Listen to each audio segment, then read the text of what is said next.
Bonjour à tous et bienvenue sur la chaîne Wrestling Love. On se retrouve aujourd'hui pour une toute nouvelle vidéo. Alors, dans cette vidéo, nous allons faire ensemble la review de WWE WrestleMania Backlash. WrestleMania Backlash, c'est tout simplement le premier pay-per-view de WWE post-WrestleMania. Donc voilà, ça faisait longtemps qu'il n'y avait pas eu de pay-per-view Backlash.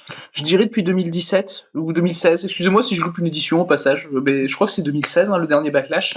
Mais voilà, vraiment, on avait sur le papier un show qui, comme je l'ai dit dans ma preview, pouvait me hyper un peu de par notamment le Bianca Belair Bayley ou le match tag qui s'est avéré, on le verra plus tard, est une grosse déception pour moi. Mais voilà, le Bianca Belair Bayley, le match tag et le Reigns Cesaro, c'était ce qui me hypait principalement. Évidemment, c'était les matchs de SmackDown, tant je trouve la capacité à produire des histoires à SmackDown largement supérieure à celle de Raw en ce moment, où je trouve vraiment le contenu de SmackDown bien plus intéressant, bien plus pertinent finalement que ce qui peut être produit à Raw. Et non, oui, voilà, vraiment, c'était surtout du côté de SmackDown, donc que se construisait ma hype pour WrestleMania Backlash. On va commencer tout de suite la review de ce show avec le kick-off, parce que oui, il y avait un match en kick-off, ça a été annoncé le jour même, comme à peu près d'habitude avec les kick-offs WWE, j'ai pas de problème avec ça, voilà.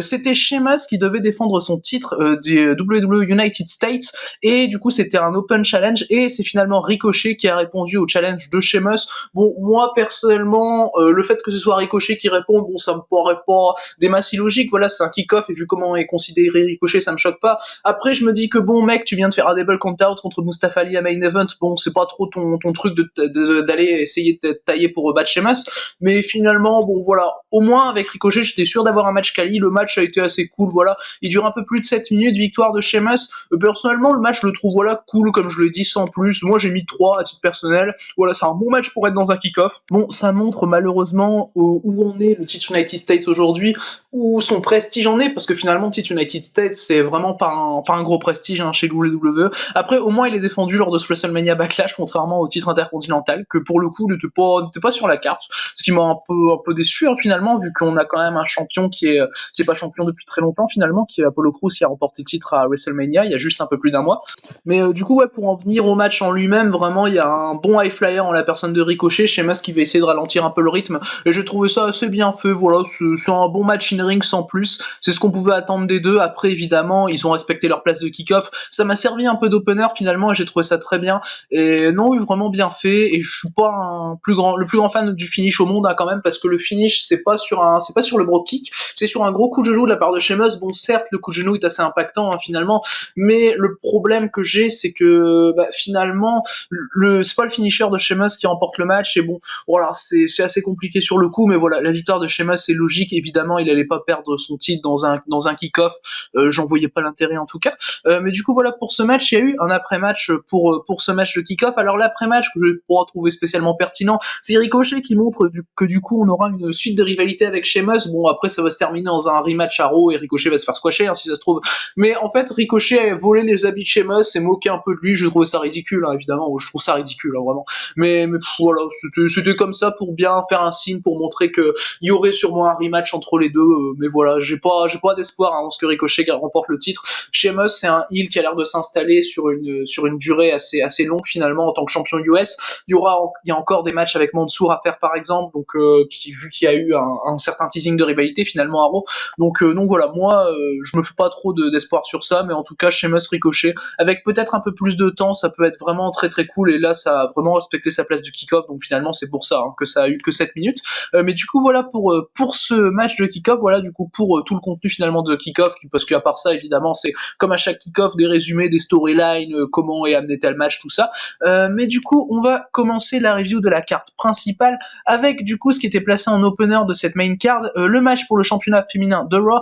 C'était Rhea Ripley qui défendait son titre dans un triple threat match avec son opposante, ouais, son adversaire, on va dire, de WrestleMania, Asuka, mais également Charlotte Flair qui participait au match, avait été ajouté au match lors d'un des derniers épisodes d'Euro. Alors le match était assez cool, vraiment, j'ai vraiment bien aimé le match, j'ai mis 3,25, j'étais quasiment à 3,5, vraiment, j'ai trouvé le match bien rythmé, c'est une des meilleures performances de Charlotte Flair, c'est même la meilleure performance de Charlotte Flair depuis son retour pour moi, parce que vraiment, bon, Charlotte Flair, je suis pas son plus grand fan, très honnêtement, voilà, faut pas dire que je l'aime pas, mais vraiment, vraiment sa performance là était très cool, j'ai vraiment bien apprécié ce qu'elle a pu faire, elle mettait du rythme au match. Bon, pour moi c'est Asuka qui est évidemment la MVP du match, pour moi c'est Asuka qui met le plus de rythme avec quelques comptes qui sont finalement très intelligents, des moves qui sont vraiment plus impactants que les autres. Vraiment, tu sens notamment quand elle contre le figure eight de Charlotte Flair très rapidement. Finalement, ils ont pas pris un temps ridicule sur la séquence où Asuka se débat pendant 2 minutes sur le figure eight. Non, ils ont vraiment fait un contre assez rapide, assez bien exécuté. C'était vraiment très cool par rapport à ça, par rapport à cette séquence. À un moment, bon, il y a un petit moment qui m'a pas plu avec Charlotte Flair, mais bon, c'est pas le problème.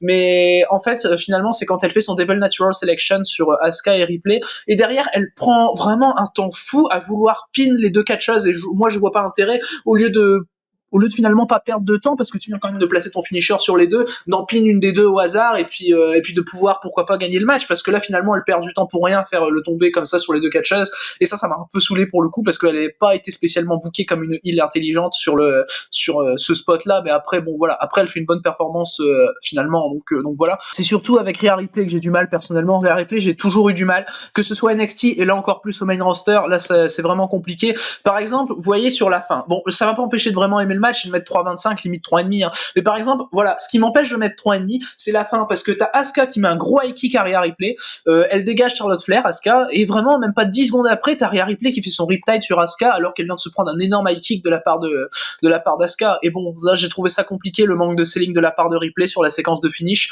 Mais voilà, à part ça, vraiment, ça reste un match qui est très cool, bien rythmé, comme je l'ai dit, du bon in-ring, même une bonne construction, hein, vraiment, on s'emmerde pas, on voit des éléments qui sont assez logiques dans le match. Et non, oui, vraiment, par exemple, Asuka et Ripley qui finalement s'attaquent toutes les deux à Charlotte Flair à un moment, parce que Charlotte Flair se voyait comme une menace au tout début du match. Vraiment, j'ai trouvé ça cool, surtout qu'Asuka et Ripley sont finalement les deux filles les plus face du match, hein, même si Ripley est pas totalement face, hein, évidemment, on peut le voir dans son comportement, notamment à Raw. Mais vraiment, voilà, le match est très cool. Je peux le conseiller à titre personnel. Je pense que quelqu'un qui regarde plus souvent, qui regarde, comment dire, plus souvent WWE que moi, non, parce que je regarde tous les shows de WWE, mais quelqu'un qui regarde plus WWE que d'autres styles comme moi au Japon par exemple, je pense que je peux vraiment conseiller le match. Mais voilà, même moi j'ai vraiment trouvé le match très cool en tout cas, et du coup voilà, finalement bonne deuxième défense de titre pardon pour Rhea Ripley, parce que je rappelle qu'elle avait défendu en Weekly Arrow contre Asuka.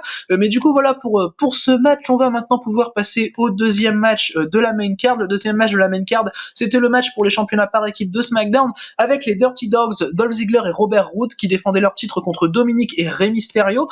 Donc voilà, alors le match, comme je l'ai dit en début de vidéo, m'a bien hype, mais comme je l'ai dit également en début de vidéo, j'ai eu vraiment une grosse déception, parce que j'aime pas du tout le match. Faut savoir que c'est le match que j'aime le moins de cette main card, et même de ce show complet. Vraiment, je supporte pas le match. En fait, déjà, il dure 17 minutes. Déjà, problème de durée, bon, c'est pas le plus gros problème, mais je vais en parler tout de suite, comme ça je serai débarrassé. Pour moi, gros problème de durée dans le match, 17 minutes comme ça en deuxième match de la carte, ça a aucun intérêt. C'est le deuxième plus long match du show. Je vois pas l'intérêt, personnellement, à faire un match aussi long à cette place-là, et surtout sur un titre qui a finalement très peu d'enjeux par rapport à d'autres matchs. Donc moi, je trouve ça compliqué que, par exemple, ce match-là dure 3 minutes de plus que le match de championnat WWE. Enfin voilà, moi, ça me dérange à titre personnel d'un point de vue construction de carte. Après, c'est pas la pire chose du match, évidemment.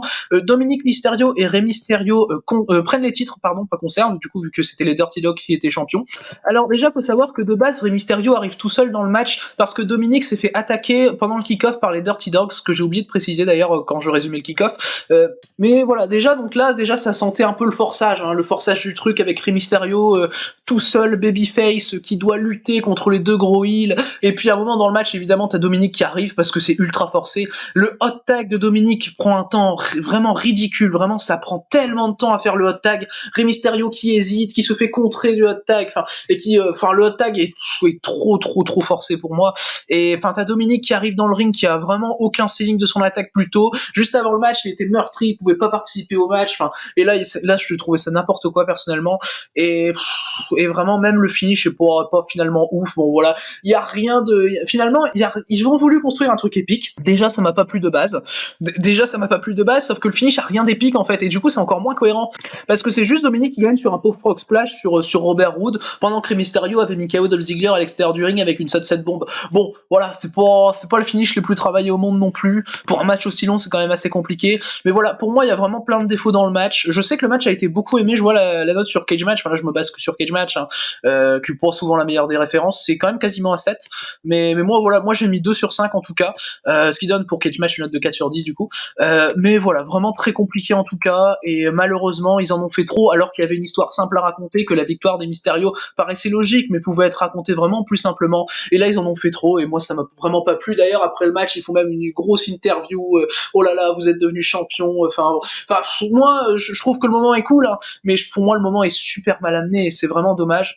Mais du coup voilà, Dominique et Rey Mysterio qui sont donc nouveaux champions par équipe, ça me paraît assez logique du point de vue de la division par équipe de SmackDown. Il n'y avait pas spécialement d'intérêt à donner un règne plus long à une équipe de heel comme ça qui sortait un peu de nulle part, enfin qui sort pas un peu de nulle part parce que c'est finalement, j'irais pas jusqu'à dire une vraie équipe, faut pas déconner non plus, mais une équipe qui est installée depuis déjà quasiment 2 ans, hein, du côté chez WWE, Dolph Ziggler et Robert Roode. On rappelle qu'ils avaient été champions par équipe d'Euro, qu'ils les avaient gagnés à Clash of Champions 2019, donc ça commence à remonter déjà. Mais enfin voilà. Du coup voilà pour ce match avec donc une victoire de Dominique Mysterio et Rey Mysterio. Personnellement, je lui ai mis 2 étoiles. On va maintenant passer au seul match de la carte qui n'était pas pour un titre. C'était un Lumberjack match entre Damian Priest et The Miz. Alors la complication de ce match, c'est que c'est un Lumberjack match avec des zombies. Alors on est chez WWE, bon, c'est pas la chose la plus étonnante des masses non plus, mais bon, c'est très compliqué. On va dire que bon, l'idée n'est pas la plus intelligente, hein, très honnêtement, c'est pour promouvoir un vieux film de Batista dont on s'en branle, très honnêtement, tu pourrais pas être méchant de dire ça. Avec des zombies, du coup, ils ont eu la bonne idée de foutre des zombies à la place des Lumberjacks au lieu de foutre des catcheurs, et à la fin, The Miz et John Morrison se sont fait manger par des zombies, donc c'était vraiment cringe, vraiment. J'ai pas aimé le match, je l'ai pas trouvé dégueulasse, parce que le match en lui-même, enfin voilà, le match en lui-même, en vrai, il y a un bon acting des deux catcheurs, que ce soit de The Miz ou Damian Priest. Il y a effectivement John Morrison qui va intervenir à un moment pendant le match, ce que je trouve assez logique vu la stipulation. Bon, tu peux intervenir, y a pas de souci. Moi, ça me dérange pas à titre personnel l'intervention de Morrison. En plus, il y a un truc cool. Enfin voilà, il va essayer de mettre des coups de pied qui sont assez stylés, John Morrison. Enfin, j'aime bien ce qu'il peut faire, même si bon, il est pas reconnu à sa juste valeur en termes de booking, hein, ça c'est évident, mais il peut faire des trucs cool. En tout cas, son intervention m'a pas dérangé. Et vraiment, l'acting de Priest et de Miz a sauvé un peu le match. Personnellement, j'ai mis 2,25. Voilà, c'était pas horrible non plus, mais c'était clairement pas ouf. C'est pas du tout à voir évidemment parce que l'idée des zombies, je la trouve complètement conne. D'ailleurs, par rapport à tout ce qui est Miz, Morrison, tout ça, vraiment, je trouve vraiment qu'ils se font manger. Moi, je trouve ça complètement débile. Parce que bon, il y a aucune cohérence avec le fait de continuer un show de catch quand 2 de tes employés se sont fait bouffer par des putains de zombies.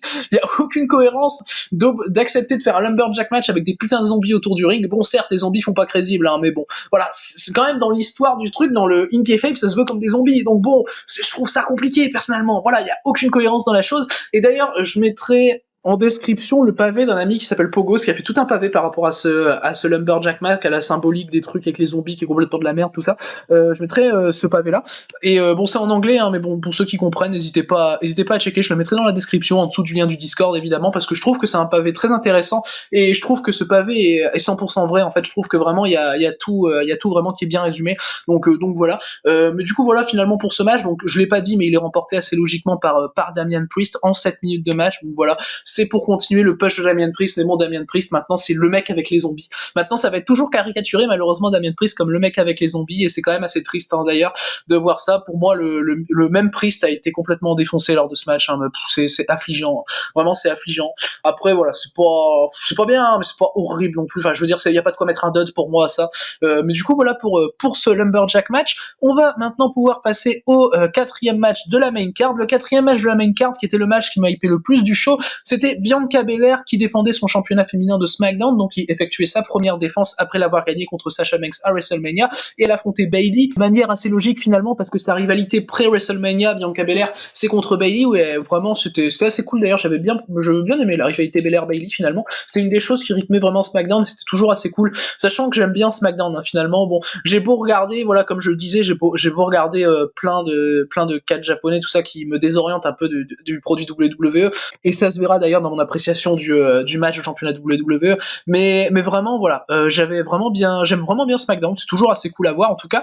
Mais du coup parlons un peu plus du match Bianca Belair contre Bayley. Le match a duré 16 minutes, on a eu une victoire assez logique, hein, de Bianca Belair qui conservait donc son titre. C'était sa première défense après le moment qu'elle a eu à WrestleMania. Je trouvais ça impensable qu'elle perde le titre tout simplement, surtout contre Bayley qui a finalement pas été booké pour, donc ça faisait une double raison, voilà. Et le match à titre personnel, voilà, je l'ai trouvé excellent, tout bonnement excellent. J'ai mis la note de 3,75 3,75, j'étais très très proche de mettre 4, c'est mon match préféré du show, même si j'ai adoré le main event, hein, ne vous étonnez pas, j'ai vraiment adoré le main event.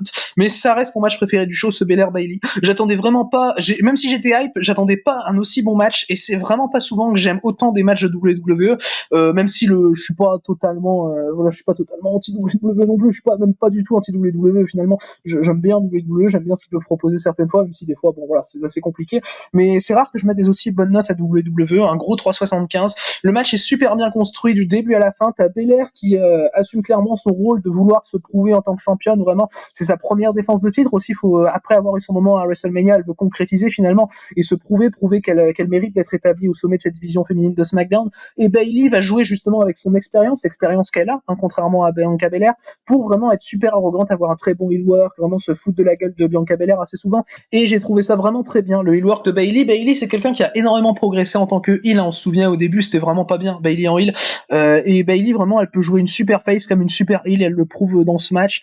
T'as un super spot pendant le match que je trouve très intelligent, c'est Bayley, pardon, qui se sert de la chevelure de Bianca Belair pour finalement l'entourer et faire un Bayley to Bayley avec les cheveux comme ça contre Bianca Belair, et moi je trouvais ça vraiment très bien, très intelligent. Il y a des contres qui sont très bien de la part de Bayley, c'est surtout Bayley qui va avoir les contres, d'ailleurs, qui va finalement maîtriser un peu le match, qui va vraiment imposer son rythme au match, et finalement Bayley va pas trop perdre le contrôle du match, hein, finalement, parce que j'ai trouvé ça vraiment très cool d'ailleurs que Bayley soit positionnée vraiment pas comme une heel gaguesque qui passe pour une conne. Vraiment, Bayley a été positionnée comme une heel très intelligente, et vraiment, par exemple, même quand elle était en train de s'engueuler avec l'arbitre, à un moment elle met une droite à Belair, voilà, pour garder quand même le contrôle, continuer de s'engueuler avec l'arbitre. Vraiment, tu sens qu'elle maîtrise vraiment beaucoup la chose, Bayley, et c'est vraiment très cool. C'est une générale in ring, Bayley, de toute façon, pour moi. Et la fin est assez logique parce que, en fait, si vous voulez, t'as Bayley qui griffe à un moment les yeux de Bianca Belair vers la fin du match. Belair, elle scelle vraiment beaucoup, et bon, ça me dérange pas qu'elle scelle trop pour le coup, parce que je pense qu'elle scelle trop, ça me dérange pas spécialement.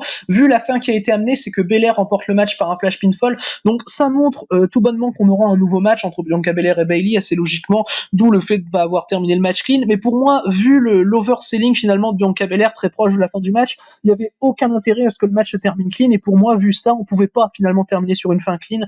Enfin, vraiment, fallait vraiment le booking a vraiment eu un bon stratagème pour le coup pour éviter d'avoir une fin clean assez incohérente finalement, vu le selling de Belair juste avant, par rapport au fait qu'elle venait de se faire griffer les yeux. Et moi j'ai trouvé ça vraiment très cool, en tout cas, vraiment super bien construit. C'est un match que je conseille énormément, même aux fans de Puro comme moi, vraiment c'est un bonheur, parce que je sais que les fans de Puro en général adorent les matchs super bien construits. Bah là c'est vraiment super bien construit, et j'étais vraiment à la limite de mettre 4, et c'est vraiment très très bien en tout cas. Conservation de Bianca Belair logique, et voilà. Et non, je ne suis pas tout le temps dérangé par les fins par roll-up, comme quoi, voilà, il y a des fins par roll-up que je trouve très cohérentes et très cool, comme celle-ci. Mais du coup, voilà pour ce match donc qui a duré 16 minutes. On va maintenant passer au pré-main event du show. Le pré-main event du show, c'était le match pour le championnat WWE. Alors, ce match, c'était un triple threat match avec Bobby Lashley qui défendait son championnat contre Braun Strowman et Drew McIntyre. Le match a duré un peu plus de 14 minutes, en victoire de Bobby Lashley assez logique, il va faire le tomber sur Braun Strowman. Alors là, pour le coup, ça m'a peut-être un peu dérangé que Bobby Lashley fasse le tomber sur Braun Strowman. Bon, Braun Strowman est hyper protégé sur la fin du match, hein, mais je pensais qu'il aurait pu faire le tomber sur McIntyre pour vraiment clore cette rivalité, finalement, Lashley-McIntyre. Mais bon, apparemment, ils veulent pas que McIntyre se prenne un tombé. Surtout que, en plus, Strowman est très bien protégé, je trouve, dans la défaite, et bon, je trouve ça peut-être assez cool, parce que finalement, McIntyre fait un claymore sur Strowman, puis Lashley revient et fait son spear sur Strowman. J'ai trouvé ça cool, parce qu'il faut savoir que Lashley avait été out pendant à peu près 5 minutes, où on avait vu une bagarre entre McIntyre et Strowman. Alors personnellement, j'ai mis 3. Alors j'ai trouvé ça bien qu'ils utilisent les quelques objets, contrairement au triple threat d'opener, parce que c'est quand même le but de la steep, hein, d'utiliser les objets sur un triple threat match, ça m'avait peut-être un peu dérangé que ça n'avait pas été fait sur l'opener, mais voilà, là pour le coup ça a été fait, ça m'a plu. Mais vraiment, les brawls WWE, je suis quelqu'un qui a vraiment du mal avec ça. Comme j'ai dit un peu plus tôt, c'est ce qui fait que ça m'a vraiment dérangé par rapport à ça, par rapport au fait que je regarde beaucoup de catch japonais, tout ça, où vraiment les brawls WWE, c'est quelque chose vraiment de différent et auquel j'adhère vraiment pas à titre personnel, que je trouve ça vraiment chiant, sloppy. Surtout avec McIntyre, j'ai un peu de mal en ce moment. Bon, Strowman, j'ai toujours eu du mal, j'en aurai toujours, ça c'est logique. McIntyre, je trouve que j'ai un peu de mal en ce moment, même son face work pendant le match, c'était pas ouf. Alors que justement, vraiment, quand t'es dans un triple threat comme ça contre deux heels, t'es censé avoir un face work assez exemplaire. Et là, pour le coup, je suis pas fan de celui de Drew McIntyre. Après, voilà, j'ai pas été investi dans le match, très honnêtement, j'ai mis 3. C'est bien pour ceux qui aiment les brawls WWE, mais moi, je suis pas fan. Après, ça reste mieux, à mon sens, que le McIntyre chez Sheamus de Fastlane, que pour le coup, j'avais détesté. Mais là, ça m'accorde. Là, vraiment, ça passe un peu plus pour moi. Ça reste pas au-dessus d'un 3, hein, mais ça passe un peu plus. Du coup, je pense qu'on aura un Lashley contre Drew McIntyre lors de Hell in a Cell dans un Hell in a Cell match, je pense. Parce que oui, du coup, c'est le prochain pay-per-view de WWE, ça a été annoncé durant le WrestleMania Backlash. Ce sera Hell in a Cell, ce qui m'a un peu surpris personnellement. Je pensais que ça serait Money in the Bank ou Extreme Rules, mais non, Hell in a Cell, du coup, qui mettent en juin. D'habitude, c'est en octobre, ça c'est surprenant. Voilà, ce sera le 20 juin. Donc, le prochain pay-per-view de WWE Hell in a Cell que je couvrirai bien entendu sur la chaîne. Mais du coup, voilà pour ce match de championnat WWE, voilà pour ce triple threat match, donc remporté par Bobby Lashley en un peu plus de 14 minutes. Du coup, on va maintenant pouvoir passer au main event du show. Le main event du show, c'était évidemment le match pour le championnat Universal, c'est assez logique de le mettre là. C'était Roman Reigns qui défendait son championnat Universal contre Cesaro. Alors, le match me hypait bien, c'était pas le match qui m'a hypé le plus du show, mais le match me hypait bien, personnellement, vraiment, j'attendais vraiment de voir ce que pouvait faire Cesaro dans ce match contre Reigns, et vraiment, le match a été très très bien, à titre personnel, c'est mon deuxième match préféré du show, donc juste derrière le Bianca Belair contre Bayley. J'ai mis à titre personnel 3,75. C'est pas, pour moi, c'est la troisième meilleure défense de Roman Reigns à mon sens. Pour moi, les deux meilleures étant celle de WrestleMania, j'avais mis 3,75 également contre Bryan et Edge, et celle de TLC contre Kevin Owens, j'avais adoré, j'avais mis 4,25. Vraiment, pour moi, celle de Kevin Owens, c'est un match que je peux conseiller de toute façon. Mais voilà, vraiment, ce Cesaro Reigns était vraiment très bien construit à mon sens. Il y a dès le début du match Cesaro qui va se blesser au bras et qui va vraiment très bien sell tout le long du match. On aura d'ailleurs pendant le match vraiment ce que beaucoup de catcheurs oublient vraiment beaucoup trop de faire, et ce qui moi m'investit dans les matchs et ce qui me saoule quand c'est pas fait, c'est par exemple Cesaro, bon, il se fait travailler le bras, ok, il fait une lariat avec son bras, il y a pas de problème avec ça, parce que derrière il vend vraiment comme un porc, et il a même pas assez de force pour aller faire le tomber. Et ça me va. Tu vois, c'est vraiment que dans un esprit de combat, t'ailles faire la lariat et puis qu'après tu sois trop crevé, t'es trop mal au bras. Enfin, moi ça me va pour le coup. Pour moi c'est du très bon selling. Cesaro l'a fait vraiment tout le long dans son match, notamment avec ses uppercuts, il oublie pas de se tenir le bras régulièrement. C'est vraiment très bien fait. Reigns a un bon heel work, qui va même sourire à la caméra pendant qu'il détruit le bras de Cesaro. J'ai trouvé ça vraiment très cool. Enfin, il se moque un peu Reigns finalement. Il y a aussi autre point positif du match. Alors juste avant la blessure de Cesaro, juste avant sa blessure au bras dans le match, en fait le tout début du match, c'est Cesaro qui essaye de ramener Reigns sur des phases plutôt techniques. Ce que même finalement, ce que Reigns n'a pas trop eu à faire finalement pendant son règne. Reigns, son règne c'est plus je l'ajoute de la force tranquille, tout ça. Et il est jamais allé vraiment sur des phases très techniques. Avec Bryan un tout petit peu, mais encore vraiment un tout petit peu. Et là contre Cesaro, vraiment c'était très concret, c'était vraiment du catch technique assez concret au tout début du match. Et j'ai trouvé ça très bien. Reigns s'est d'ailleurs bien débrouillé en catch technique. Bon d'ailleurs avec Cesaro pour l'épauler, c'est compliqué de mal se débrouiller.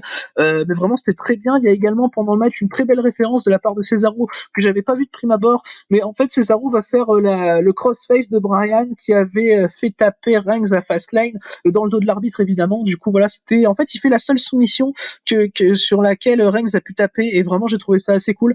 Et vraiment voilà, le match est à mon sens comme j'ai dit vraiment bien construit, un bon babyface, un bon heel. J'ai jamais cru en Cesaro à titre personnel, vraiment j'y ai jamais cru. Je savais très bien que Cesaro n'allait pas gagner, mais ça m'empêche pas d'être investi dans le match parce que tant il y a des éléments que je trouve vraiment très cool dans le match, et vraiment pas d'intervention des Usos, ça m'a surpris, mais vraiment j'ai trouvé ça tellement cool parce qu'à chaque fois l'overbooking, moi ça me saoule dans les matchs de Reigns.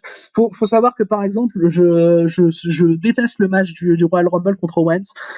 J'aime pas trop le match de Fastlane contre Bryan.